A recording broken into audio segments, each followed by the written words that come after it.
Султан Махмуд Торайгыров «Летняя печаль». Снег давно уж растаял, и лето пришло. Время зелени, солнца и света пришло. Стала степь многоцветной, весь мир обновился. Стало весело, сердцу легко и тепло. А ночами качается в небе луна. На холмах и в лощинах лежит пелена. Слышу крики верблюдов, мычание коровы. Слышу ржание и топот, и храп табуна. Жеребята резвятся у самой реки. Не смолкают потоки, журчат родники. На лугах зеленеющих ставятся юрты. Это было прошедшие дни далеки. Вспоминаю мираж отдаленный и зной, и стоянку, и берег зеленый, речной, и кустарник густой, и прохладную рощу, где в жару находили мы тень и покой, где утоптана мною родная земля. Здесь я ездил, заботы не зная, земля.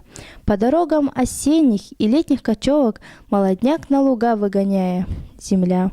Вспоминаю озера, простор голубой, где купались ягнята весенней порой, где стояли когда-то родные аулы, хоть бы на час вернуться в тот мир дорогой. Помню заросли зыбкие, шум камыша, голоса лебедей, замирает душа.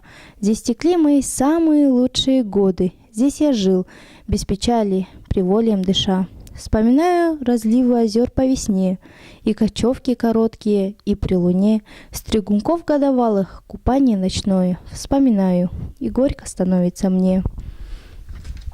Нет, не строили мы у себя города, мы в степи свою долю искали всегда. Жили мы, как земля, как трава или птицы. Я недавно лишь понял, что это беда. По зеленым просторам, по тихим степям, беспощадное время торопится к нам.